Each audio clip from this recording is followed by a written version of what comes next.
Jokowi atau Joko Widodo adalah Presiden Indonesia yang saat ini menjabat untuk periode kedua. Ia terpilih kembali pada pemilu 2023 dengan perolehan suara sebesar 55,5%. Namun, sejak awal masa jabatannya, Jokowi kerap mendapat kritik dan hinaan dari berbagai pihak, baik dari lawan politik, media, maupun masyarakat.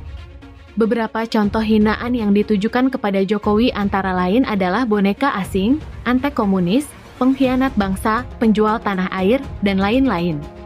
Salah satu faktor yang diduga menjadi penyebab banyaknya hinaan terhadap Jokowi adalah adanya upaya sistematis untuk menjatuhkan citra dan popularitasnya di mata publik.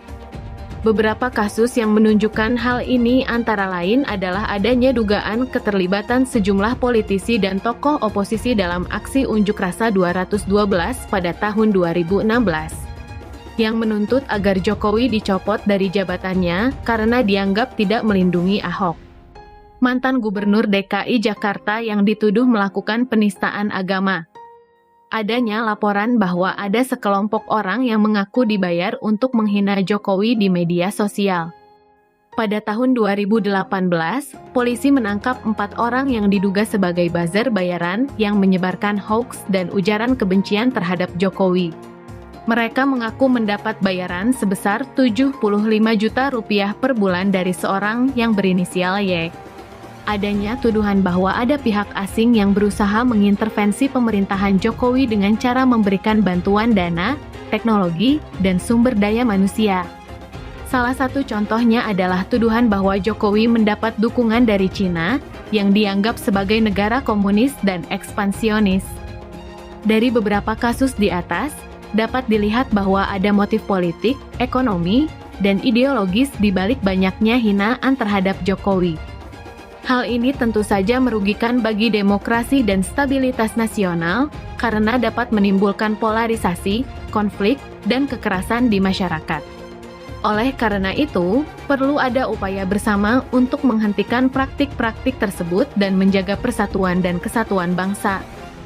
Salah satu langkah yang dapat dilakukan adalah dengan meningkatkan literasi media dan kritis terhadap informasi yang beredar di ruang publik. Masyarakat harus dapat membedakan antara fakta dan opini, serta antara informasi yang benar dan salah.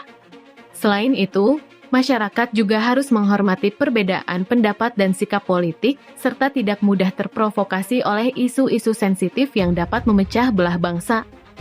Langkah lain yang dapat dilakukan adalah dengan memberikan dukungan dan apresiasi kepada Jokowi atas kinerja dan prestasinya sebagai presiden. Jokowi telah membuktikan diri sebagai pemimpin yang visioner, inovatif, dan responsif terhadap berbagai tantangan dan masalah yang dihadapi bangsa Indonesia. Beberapa contoh prestasinya antara lain adalah membangun infrastruktur di seluruh Indonesia seperti jalan tol, bandara, pelabuhan, jembatan, bendungan, dan lain-lain.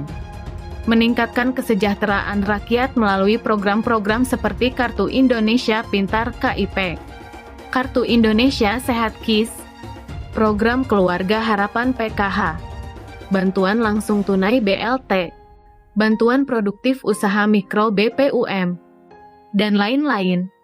Menangani pandemi COVID-19 dengan cara mempercepat vaksinasi, memberikan bantuan sosial, mendorong pemulihan ekonomi, serta membentuk Kementerian Investasi atau Badan Koordinasi Penanaman Modal (BKPM) untuk menarik investasi asing. Dengan demikian, dapat disimpulkan bahwa banyak orang menghina Jokowi dan ada yang mengaku dibayar untuk melakukan hal tersebut adalah fenomena yang tidak sehat dan tidak sesuai dengan nilai-nilai demokrasi dan Pancasila. Masyarakat harus bersikap bijak dan arif dalam menyikapi hal tersebut, serta memberikan dukungan dan apresiasi kepada Jokowi sebagai presiden yang telah berjasa bagi bangsa Indonesia.